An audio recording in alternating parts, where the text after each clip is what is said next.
Good afternoon, everyone. My name is Samantha Smith. I'm the Communications Coordinator here at the John Curtin Gallery, and I am today representing the John Curtin Gallery manager, Jane King, who's unfortunately unwell and unable to be here today. And as you'll find out, there's a lot of it about at the moment. Firstly, I would like to acknowledge the Whadjuk Noongar people, traditional custodians of the land on which we gather today, and to pay my respects to their ancestors and elders past and present. If you have not already done so, may I please ask you to check that your mobile phones are switched to silent.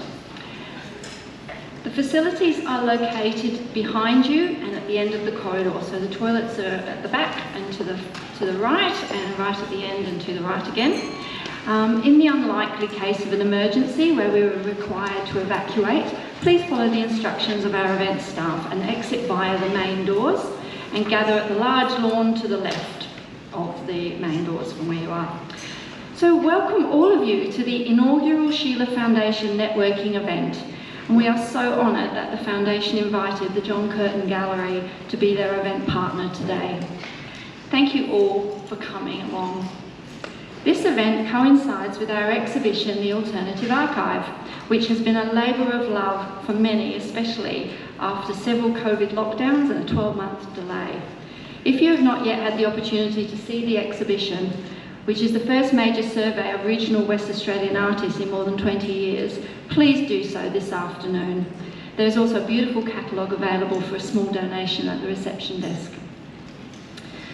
Okay, unfortunately, it is with great disappointment that the format for today has had to change a little. It is with regret that I must pass on apologies from your facilitator for this afternoon, Helen Carroll, curator of the Wesfarmers Collection of Australian Art and the manager of Wesfarmers Arts, and a board member of the Sheila Foundation, and Anna Louise Richardson, co-curator of the Alternative Archive. Sadly, Helen and Anna are both unwell today and have decided to stay away rather than put your health at risk, and they send you their sincere apologies. This means that today the wonderful, resilient and innovative Fiona Sinclair, Artistic Director and General Manager from Southern Forest Arts, will be your host. And I know that she has a special afternoon featuring lively conversation and surprise panellists planned for you. Firstly, however, I'd like to call on Kath Mcmahon, one of the directors of the Sheila Foundation, to say a few words. Thank you, Kath.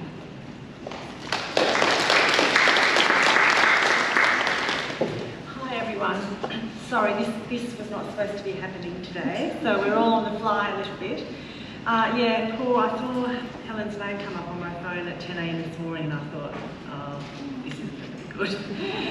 She sounded terrible and feels terrible, which I told her, of course, not to. And Anna Louise is at home with major FOMO, being 8 months pregnant with 2 toddlers, also sick, and her husband also sick. So we hope they get better, as well as Jane King, very soon. So I'll start with the thank yous. Thank you, Sam, to the John Curtin Gallery for co-hosting with us today. Please pass on my thanks again to Chris Malcolm and Jane King and Patty for helping us out with this event and generally being supportive and interested in what Sheila Foundation is up to. I have to thank you to our sponsors, which is Berecca's Wines. Kelly of Berecca's Wines was supposed to be here, but I'm not sure if she's arrived yet. But anyway, very grateful for their sponsorship. Matzo's Brewery and Gage Rose as well. Katrina Sykes and her team from Soiree Catering. Thank you, Katrina, for bringing your team of lovely ladies to look after us today. A little bit about the Sheila Foundation for those that you don't know. We launched as a public foundation in May 2019 when life was completely different, and it was all looking exciting back then, and then 2020 happened and everything went quiet. So we are a foundation for women in visual art, and we are supporting and promoting the Crothers collection of women's art, and very happy to see our curator Lee Kinsella and our last curator Gemma Ward here today, which is housed at the Lawrence Wilson Art Gallery. We're very proud of our involvement over the years with the Countess report, which I'm sure many of you are aware of, which is a biannual count of all galleries and public spaces in terms of representation of women. And it's hard to ignore the hard data, and the Countess report, I think, has been a major impetus for galleries like the National Gallery and the NGV to take a look at their programs and representation of women's art, and seeking to address that, as you would have seen by the No by Name campaign this year. Ways in which we are seeking to support contemporary women artists. This year we're having the inaugural exhibition of the Michaela and Adrian Feeney Fellowship, which is a $20,000 scholarship for an artist, a women artist. In conjunction, we're partnering with the Contemporary Arts Organisation, so it's all of the applicants come from that network. The first recipient of that scholarship is Saloti Tawale, who is from Sydney and sadly won't be at the opening at Pika on Thursday night. The exhibition's called I Don't See Colour, so they've had to, use FaceTime to remotely get her advice on the installation and everything, but that's the world we live in now. We're in early talks with AGWA about a triennial, which will be called the Sheila Invitational, so keep an eye out on our media channels for more information about that. That's very early stages though, but we think that could be an exciting development.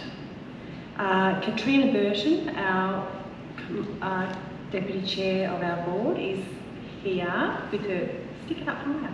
There you go, there she is here as well as me, and so if you want to engage with any of us in any way, please do.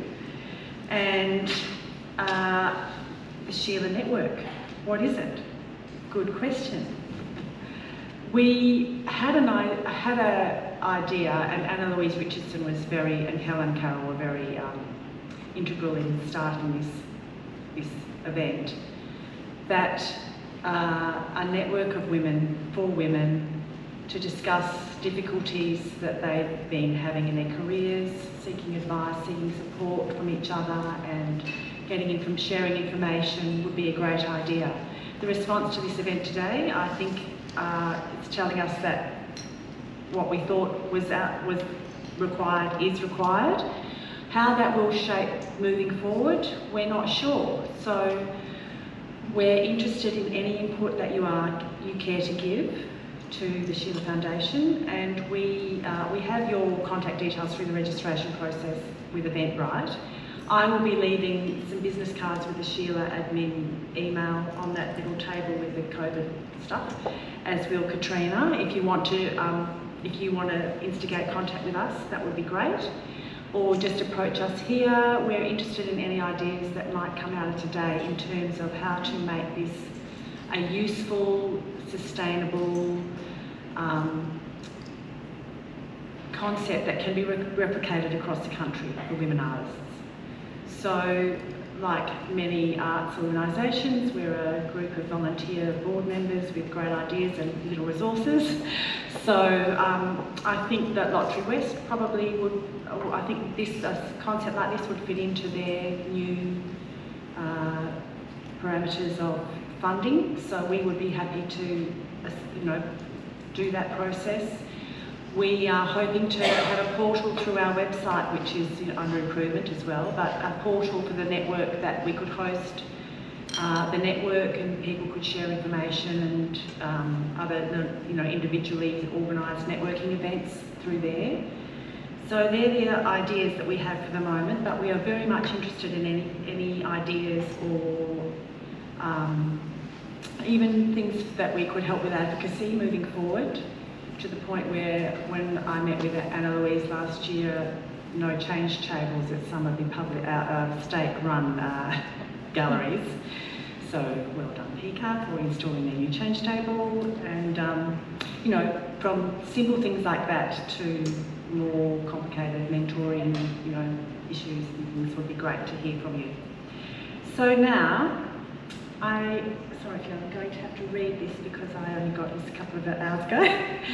Fiona is the last woman standing of our panel today. Yes. Cheers to Fiona and her incredible news. That's the point. The fact that all of the people that couldn't be here today, that are supposed to be here today, are all sick and have not been in the same room at the same time in the last 2 weeks tells us that we need to wash our hands and don't touch our face. Right. So Fiona Sinclair has worked across a broad continuum of arts practice in regional WA over the past 25 years. She started as a small child. From artist to independent project coordinator, gallery and cultural tourism manager to curator, mentor, advocate and member.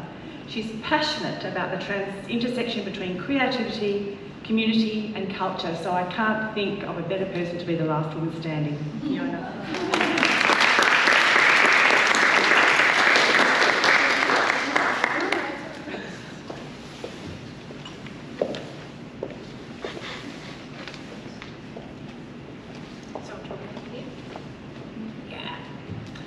Well, this is not quite what I was expecting when I got up this morning either, but one thing I do know about women is we are adept at responding to the new situations and multitasking. So I'm going to slightly change the format.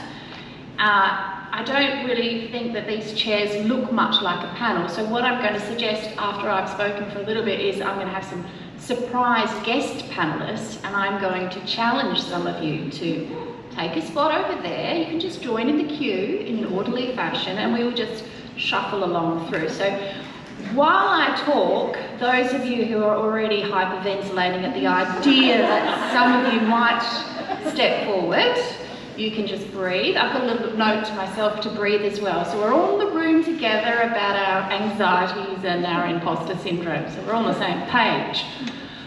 One of the great things about being in this room as well is we're all in the same team. I don't have to sell anything to you. I probably don't have to even tell you very much because you're already going to know what my experience is because it's probably your experience too.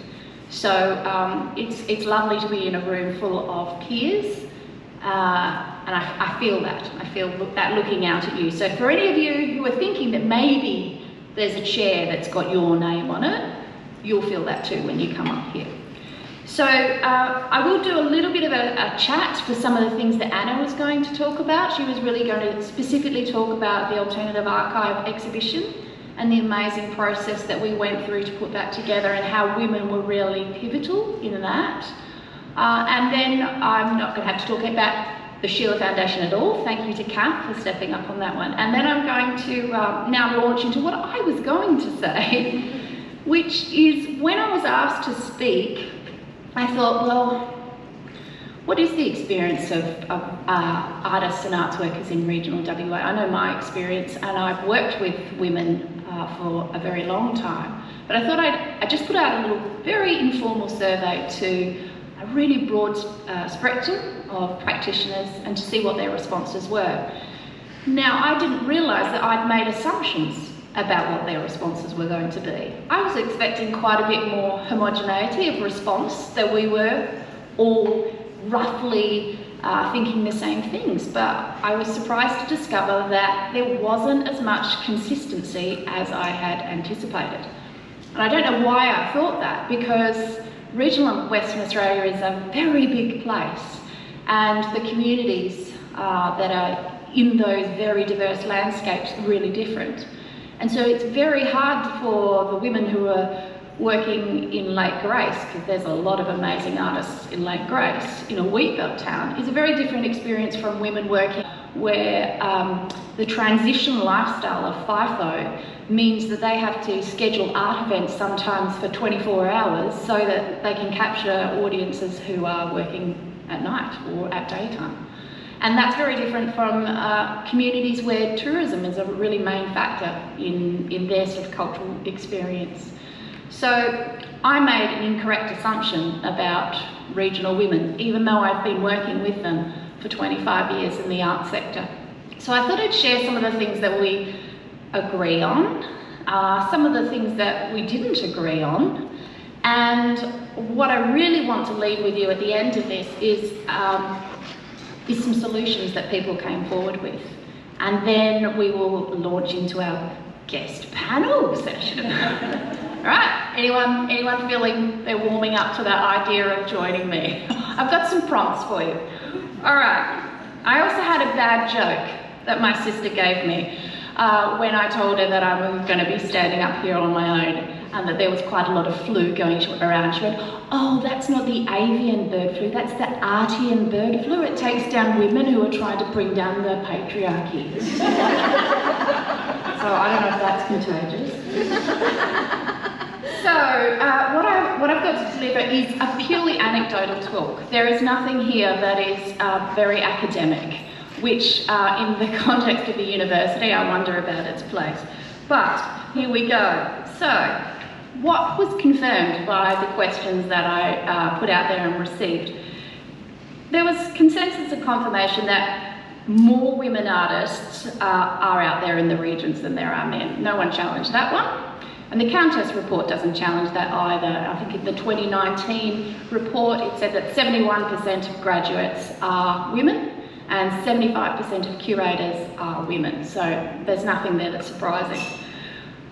No one wanted to contradict the notion that women are better at collaborating or that women are better at networking. 100% everyone said, yeah. And I didn't actually instigate that. That was just people saying to me, "Oh, this is what I've observed." So everyone's on the page of that one. No one wanted to disagree that women nurture and support their communities more than men. That was also something that we all agreed. We also agreed that artists and arts workers are paid poorly.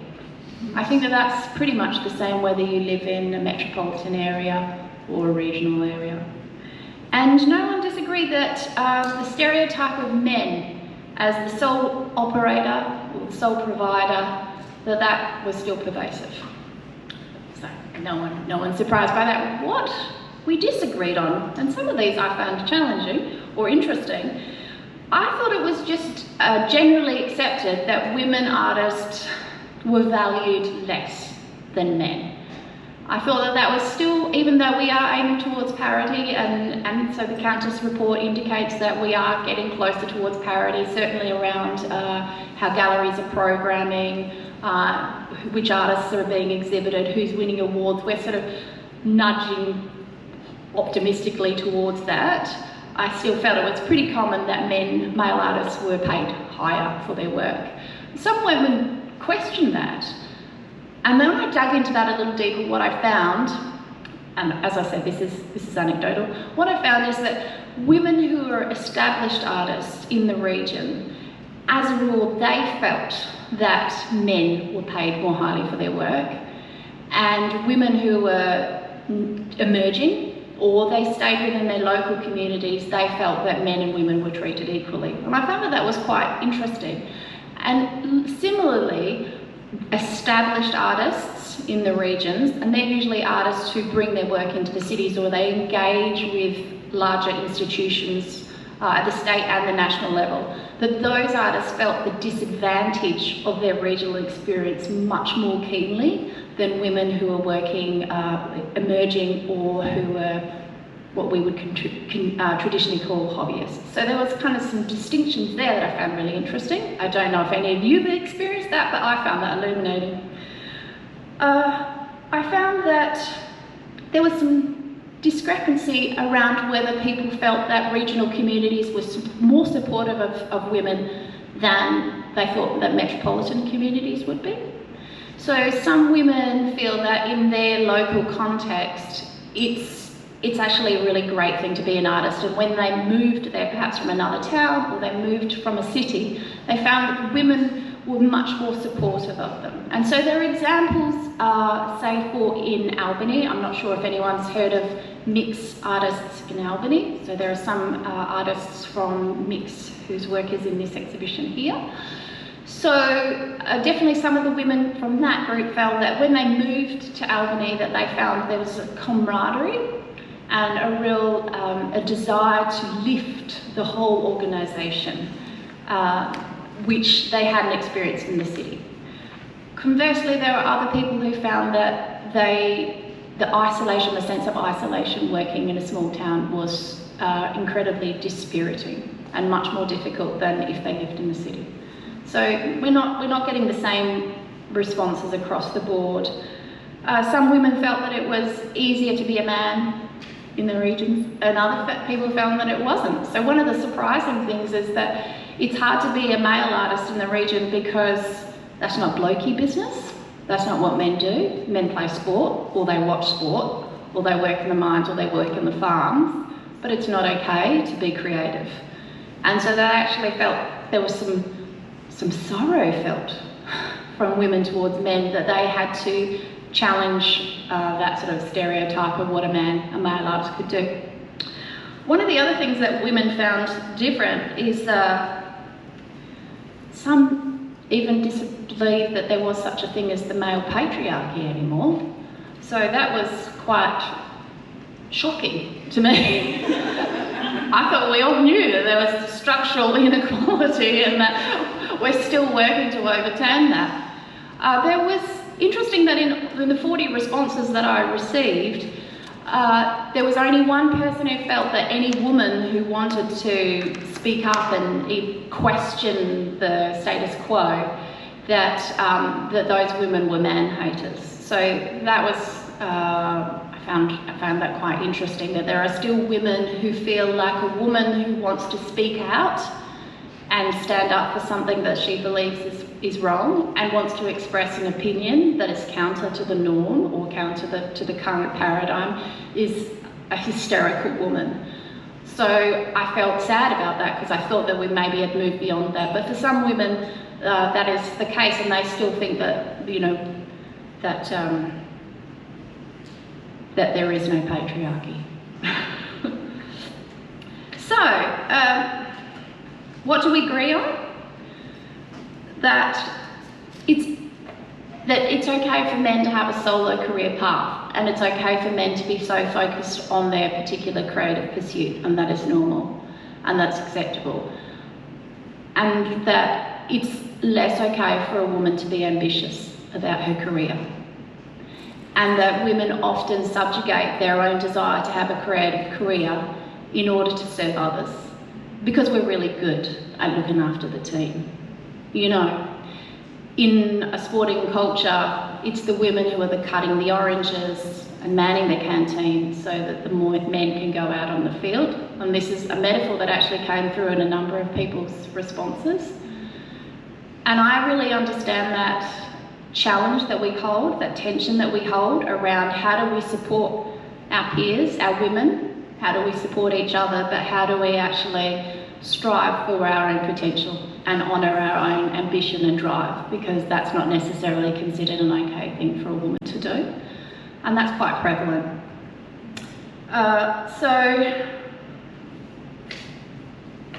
one of the other things I discovered about what makes it more difficult for women is, and this is another personal experience, and I know that I'm not the only one in the room, I started out as a visual artist alongside my partner who's a visual artist, and we both had quite a productive creative career until children came along, and naturally I stepped aside and took over the children, looking after the children, birthing the children, and my husband's career kept on flourishing while mine just stagnated, and I watched. And luckily we had enough children, so I'm advocating that you all have at least 4. And I started, I was quite late, but I had enough children that we could go full cycle. And my husband finally looked after the youngest one, so that we were able to establish some redress there. But that's a really common story for women in the regions and women everywhere, is that we take on the role of nurturing the children. And because many of us then have a creative practice where our studio is at home, we also do the cleaning of the house and the cooking, because the man's got out to work and the woman's at the studio and at home, so she might as well just do all the other stuff as well. I can see some heads nodding here because that's a common story. It was my story too. But like I said, have 4 children and eventually maybe your husband will come around to the idea of looking after them.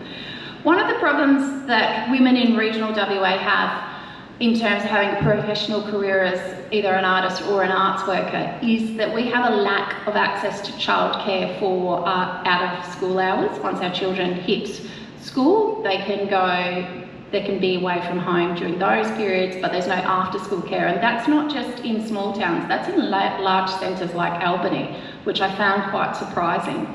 So it makes it very difficult for women to move into something like local government, where they can work their way up the ladder to have positions of power that we need women to be in. We need women to be at that senior level where they're making those really crucial decisions on our behalf, but they can't get there because they're trying to juggle looking after the children, and there's no way that they can have a 9-to-5 job. So this is a real implication for regional women that is possibly not experienced in the city. It's a particular set of disadvantage. One of the other things that I kept getting as well is not to forget that women also look after elderly parents. So not only do we look after children, but we tend to bear the load of caring for elderly parents as well. So that can really impact on a woman's career. So she may have had children, looked after the children, gone back into her creative practice, just be getting into the flow of it, and then she's got to look after her parents because her partner doesn't see that as his role. So there's just like on this rolling series of lay-bys where a woman has to leave her creative impetus to look after others. I haven't got to the elderly parents bit yet, so I think that's something to be wary of. Okay, so one of the things that's harder for a male artist is to not be seen as being a weak, not conforming to the male stereotype of strong, but what's also hard for them is they don't have the network of women. So there is joy to be had in the solidarity that we feel in looking after each other. And we can do that without feeling that we're competing with them, which I think is a wonderful blessing that we need to be grateful for.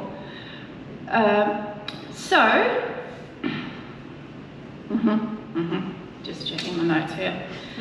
Okay, some of the surprises I also found. I didn't realise that some people see men's sheds and women's arts groups as being competing, or that that women mainly run arts organisations could be considered to be an equivalent of a men's shed.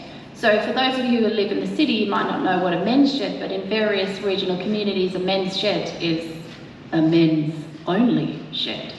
Whereas women don't tend to have arts organisations that are just for women. So that's quite interesting about the boundaries that men and women place around the ways that they engage with each other.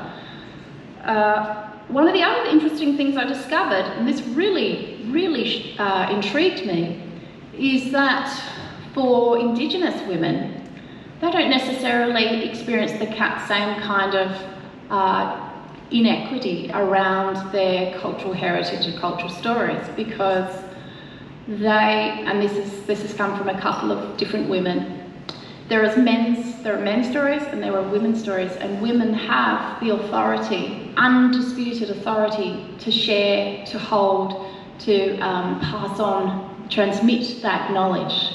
And so in no way can that be undermined by men. I thought that was a really fascinating thing that I hadn't heard before. Unfortunately for a lot of First Nations women, they've had so many years of being at the bottom end of the ladder. So not only have they been underneath men, but they've also come underneath non-Indigenous women. And so that is the experience that was the story I was expecting to get from them, and I was really surprised to find that for some Indigenous women, they didn't know what I was talking about because they'd never had to compete with men, because men have men's stories and women have women's stories. And yeah, I thought that was really interesting. So, what else can I tell you about surprising? There was some discussion around whether there is a her story or a his story. In general, people felt like we're over that, we're ready for the we story. So there's some of my anecdotal notes. I just thought I'd finish off by telling you some stats in case any of you like statistics. So here are some statistics from the Alternative Archive exhibition. It was run by a woman, that was me. And it was run within a project, within a funding program that was developed primarily by women at Regional Arts WA. The radical thing about the program within which this exhibition sits is that it was a collaborative funding program. So it was designed so that it wasn't the traditional competitive model of here's a pot of funding, you all have to fight each other to get the money, and there will be winners and there will be losers. It was, here's a pot of money, what can you do with that together? And so one of the things that we did together was this amazing exhibition. That included 206 artists all up. 165 of those were women, 41 were men. So that's 4 times as many women as men participated in this project. So if anyone doubted whether there were more artists that are female in the regions, I think that tells you that that's the case, that there are definitely more women, or at least they were more interested in this project. There were 26 curators involved in this project. 24 of them are women, 2 were men. So that's 11 times as many curators. Out of the 19 photographers, there were 13 females and 6 men, so twice as many. So in the John Curtin survey that we have, the JCG survey, there are 40 artists. Of those, 33 are female and 7 are male. So that's pretty much the same as across the project, 4 times as many women as there are men. So it is a very reflective survey of what's actually happening in the regions. There are a lot of amazing women working, and the work that was selected primarily reflects that there are more women than men. So it's a great thing for Sheila to see that this exhibition reflected the statistics that are out there in the region. Just as another example of stats, I mentioned before mixed artists in Albany, so they have 27 members at the moment, 1 is male. They've been going for 22 years. These are an amazing group. There are incredible artists, I can see some of them here, who have very professional careers. 22-year history, 4 men. I think that's quite staggering. So if anyone wanted to do a PhD study, it's not going to be me, but if there was anyone, this is a fascinating rabbit hole to get into. I would really love to know what is the difference between the experience of metropolitan women and regional women, because in the Countess report, when I have a look at that, I can't really tell in terms of parity, what's it like in regional WA? What's it like in regional East Coast? Are we more progressive or less progressive here in terms of how far we've got to go? So I think I'm just putting it out there if anyone likes to look at numbers. It's not me, but I wouldn't mind reading your report. So some solutions that came forward, please give us mentors. Young women want mentors from strong women to help them show the way. We all want positive role models, whether we're young or old, or middle-aged like me. I still want to know that there's a path ahead for me, and I want strong women to show me that. I also want strong men to show me what it's like to work with a strong woman. We need arts organisations to think about providing childcare for artists who are mums, or so that they can actually create. So if organisations actually want to see young women, then we need to look at ways that we make it accessible for young women to create and still keep going with their career instead of sidelining it. That would be great. And we need to think in terms of programming our venues around opening hours so that women who are looking after children can go. And it was going to be fabulous to show Anna talking today, 8 months pregnant, to show women as well that you can still have a professional career and be a mother and be an expecting mother. I've seen great examples of Natalie Evans from Amaga, with her toddler in tow as she's giving presentations. I've gone to I don't know how many national and state conferences, breastfeeding, carting babies around. It's just important that we show younger women that you can do it. You can do both. It's not easy, but the more we see it, the more we realise it's possible. We need new models of operation, something that is not necessarily going to conform to stereotypes of what is female, but I think the RAP program, the program that this project came through, more collaborative models instead of competitive models would be really helpful. We need to have youth and childcare programs where young people and children see men being arts workers in regional communities, not only just sporting men. We need to show them that that's a possible path for men as well as showing positive women as strong artists in their community, owning their ambition and not having to deny it. We need more women in local government authorities, more women in power brokers in positions of power and making the decisions. And this is a bit radical because I do have quite a lot of grey hair these days. I think we need to think as women about changing our attitudes to middle-aged women who are re-establishing their creative path. I think there's quite a lot of prejudice, and I sometimes have done that myself, thinking, oh, she's just a hobbyist because she's only just started that recently in her 40s, and downplay the contribution that woman might make. But that woman had a career path before, and then she stopped it, and then we don't actually do her a service by automatically disregarding her contribution. I don't know if anyone here in the room feels some slight discomfort and recognises that in themselves, but I'm owning it. I do that too. And now I'm a middle-aged woman.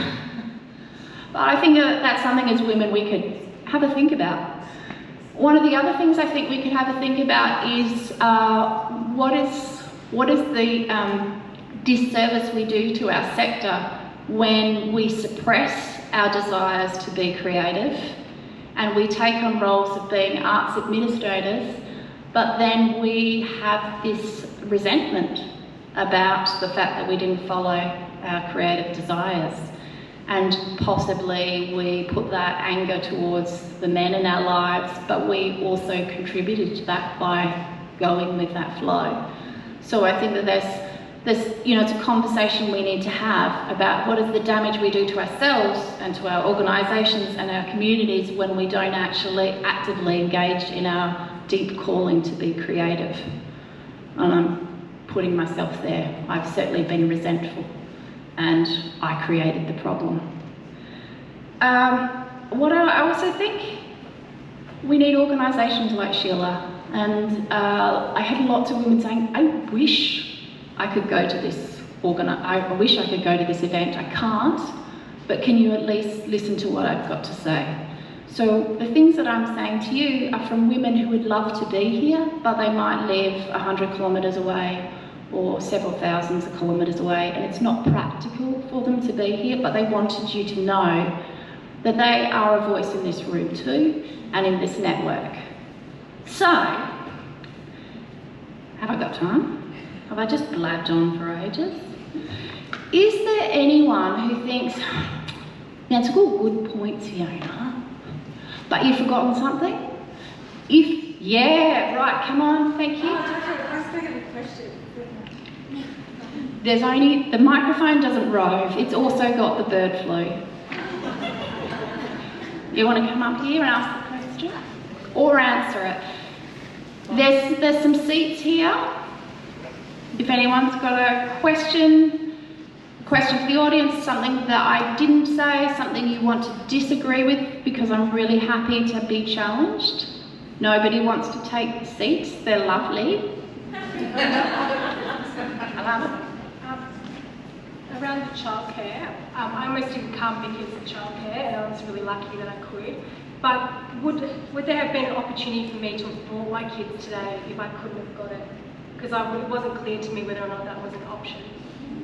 So if spaces were more open to bringing kids, and it wasn't like, oh, you brought your kids. And I do it more often than anyone I know. There's one other lady in my community who does it, and she makes me feel like it's okay. But I think we need to have more women bringing their kids to things to make it more normal, so it's not like, oh my god, you brought your child, maybe it's bedtime. Maybe it is bedtime, but it's okay once every few weeks to ruin the bed routine, to be able to come to something that's important. So, and your child to see that you're, you know, especially when you're involved in the project, you can't even come, because I'm a single parent, so I don't have that backup. So yeah, childcare for me is like number one. Yeah. These chairs are nice. I don't bite much. Thanks, Alana. I didn't actually realise this wall. This is much nicer. Is there anyone else who feels like they disagree with something that I said, or I missed something? I particularly would be happy to hear from someone in the metropolitan area who you know, your experience is really different. Okay. Ah, hello.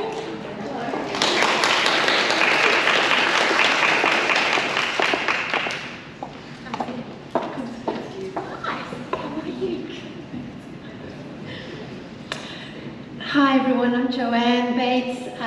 Up until quite recently I was at BRAC in Bunbury.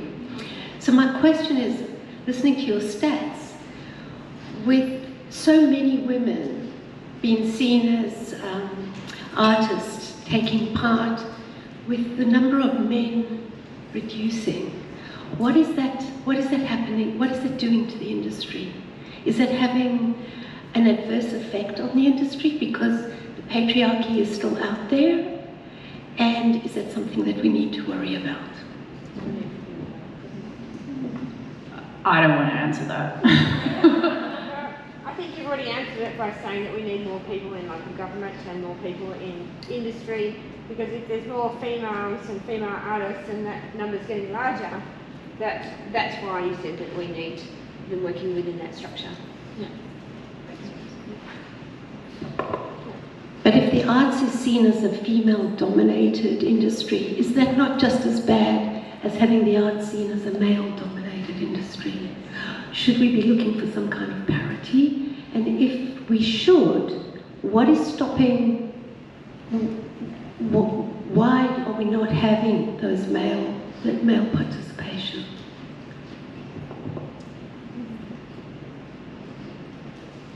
Okay. I'm going to do one last challenge. I'm going to talk about imposter syndrome. Can I just quickly? So this year's, and it's at a different level of arts practice, but this year's Pulse Perspectives exhibition had 15% male participants and 85% female. That reflected the applications. The percentage was the same. So in high school, you're not being encouraged into arts because your culture is not encouraging you into arts. And the arts teachers are saying, oh, the boys don't do it. Boys are doing sport, the girls are doing art. And so it's actually community-wide. It's about culture.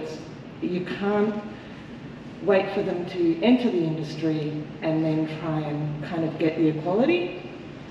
You end up with this, what we have in most arts organisations, where women make up a large proportion of the workforce up until the executive level, and then you'll have directors, assistant directors, maybe a couple on the executive, and below that it's predominantly women. So I think it's actually the kids we're having, we've got to teach them, we've got to teach our boys that arts is a thing that they should be doing as well, and that they're going to be compared to incredible women artists when they do it. So, sorry to cut from that. Yeah. All right, so I just want to say thanks, Joanne. It was comfy, the chair. Okay, we probably have time if there's one other person who wants to come up here, because I know you just want to chat to each other. I just thought I'd finish off by saying I came here today feeling like an imposter. Like, who am I to come up here and talk to you? I had people saying to me, who am I to even answer your survey, Fiona, that you just sent by email. I had other people say, I can't come to this event. You know, who am I to go to this event? I'm not really an artist or whatever. I just thought I'd say that it's important that we feel the discomfort around being an imposter, because it shows us that we're growing and that we're stepping into a new skin. So this is my challenge to you. If you want to say something, now's a good time to feel the discomfort of being an imposter. You have every right to say something and grab the microphone and share something with us. Yeah! Oh, it's a rash! Come on, you have to get a microphone though. Got one. You don't want the chair?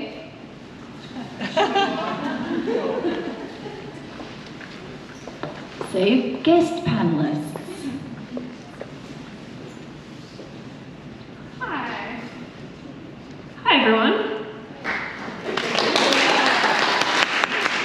That's friendly and welcoming. I'm Yana. I'm the curator and creative lead of Guiga Heathcote in Applecross. When you were talking about imposter syndrome, it's something that I think about a little bit, and we were discussing it at work the other day. I often think about what's happening in my career and where I am and what I'm doing, and I think little Yana Braddock from the country, from rural South Australia in the middle of nowhere, doesn't get to be a curator and have, you know, like that's what imposter syndrome, that feeling of being inadequate in what you're doing. And today, Paola said a very lovely compliment to me, and I said, oh no, thanks, but it's team effort. I didn't do it. But then, well, I did actually.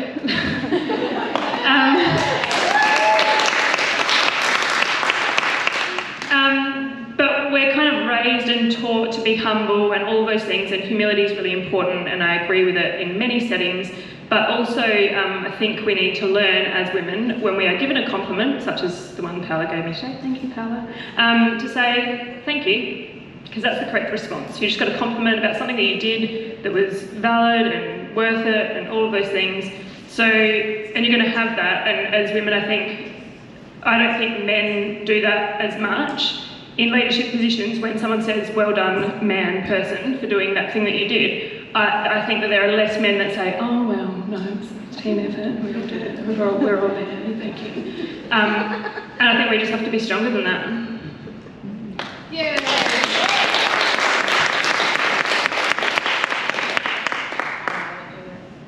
Michaela, come and grab the microphone, Michaela.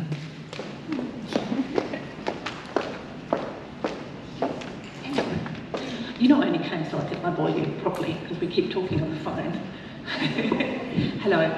Look, I just want to say I talk a lot to kids and young women and, well, some young men as well, but one of the things I say all the time is, you know that feeling that you're not really good enough and maybe you don't actually have good enough ideas, and one of these days someone's going to find you out, and they go, yeah. I said, it never goes away. And then they just look so defeated, and I just go, no, the thing is it doesn't go away, so stop trying to make it go away and stop thinking that when I get to here, then I won't have that. And then when I have my first exhibition, solo exhibition, when I have this gallery, when I get into this exhibition, when I have that prize, I won't have that feeling. You will always have the feeling, so fuck up. Just stop trying to make it go away and just channel it into your work. So there you go. All right, I think we are wrapping up and going for drinks and, oh, yeah. Can I ask you a last question? Yes, Ulla, what is it? Okay, so after we've heard with, Is the word artist, is it seen as someone who paints and paints only? No, I wouldn't. She's not that impression. I'm not an artist, I'm asking a question. Because I'm not an observer. Is the word artist seen more than all its breadth? Gosh, this is going to put me on the spot. No, I would say an artist is a person who practices art, whatever that means to you, whatever that form is. So it can be dancer, filmmaker, yeah. But Sheila Foundation is for visual art, so, but then that is even getting, that's a very broad term these days as well. Yeah. Hello. For those people who don't know me, my name is Sheila Network. I work with International Art Space. Used to be called IASCA, and I've done arts and cultural heritage stuff in this town for a few years. The question that I'm interested in, and it's to the Sheila Foundation, but also to anyone who's here, particularly anyone from government, is to sort of look at advocacy and to look at how strategic one can be, because it's all good to have a network, it's fantastic, but how can this network increase the opportunities for women? Because looking at the Department of Local Government, Sport, Creative Industries, there's not enough in their strategic planning at the moment.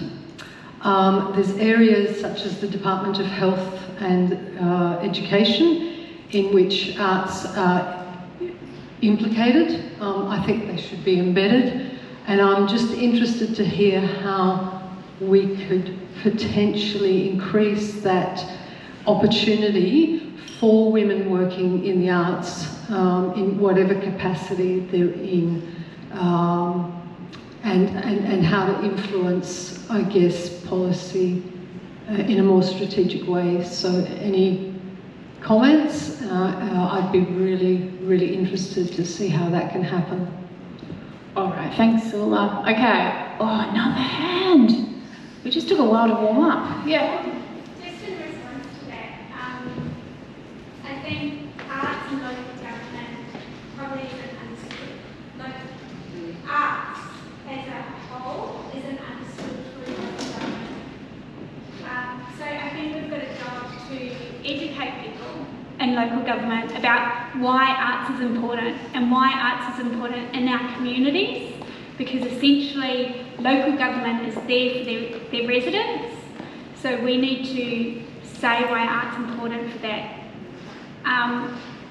And I think we need to start we need to evaluate better and report on things better, and that's the sort of language that local government needs to hear, so that we can change minds and really embed, like you mentioned, the importance of that through policy, so that it has an ongoing place in local government. Thank you. All right, now we probably should network. I just want to do one quick thing. Anyone who's regionally based, can you stand up, please? Okay. Is there anyone here who drove up here, flew down here just to be at this event? Stay standing. Everyone else, you can sit down. Oh wow. How far have you driven? Okay, who came further than me? I have a 4.5 hour, nearly 5 hour drive. Who's longer than that? Okay. I did Perth twice this weekend just to get here. Whoa.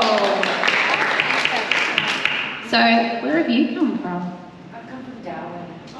Wow. Just for this? I'm representing my daughter. Oh wow. Where did you come from? Who else? We got Albany. Yeah. Okay, that's really impressive. Thank you.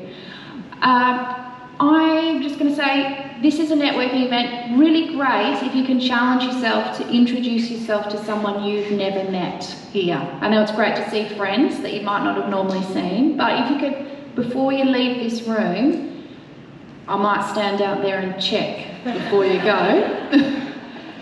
Introduce yourself to someone you don't know. Whatever the criteria is, you like their glasses, you like their shoes, you've never seen that colour jacket, I don't know, you like the way they move, that could be it. The scariest person in the room, the one that looks nice, most friendly. Whatever it is, introduce yourself. I know a reasonable number of people, but I don't know everyone by a long shot. I'm happy to introduce you to somebody that I know, especially if you'd like to meet a regional artist and you don't know how many heads they're supposed to have and should you talk to them. Is it safe? Yes. If you're also well connected, just a quick one. How many people know 10 other people in the room? Put your hand up or stand up. Okay, so we've got quite a few people who look at those people, right? Go up to them and say, introduce me to someone you know, if you're not sure about it yourself. Okay, those people are networked. Learn from them, because it's actually what we do really well. We don't need to feel ashamed of our prowess in networking. It's just reinforcing that we're part of a network of support. I am so grateful for you lending me your time. Your time is precious. It really is. So please enjoy it with other people. Thank you once again to John Curtin and to the Sheila Foundation for making this possible. And thank you to you for coming, because if you didn't come, this network didn't mean anything to anyone. So make it work for you. Enjoy the bars over there.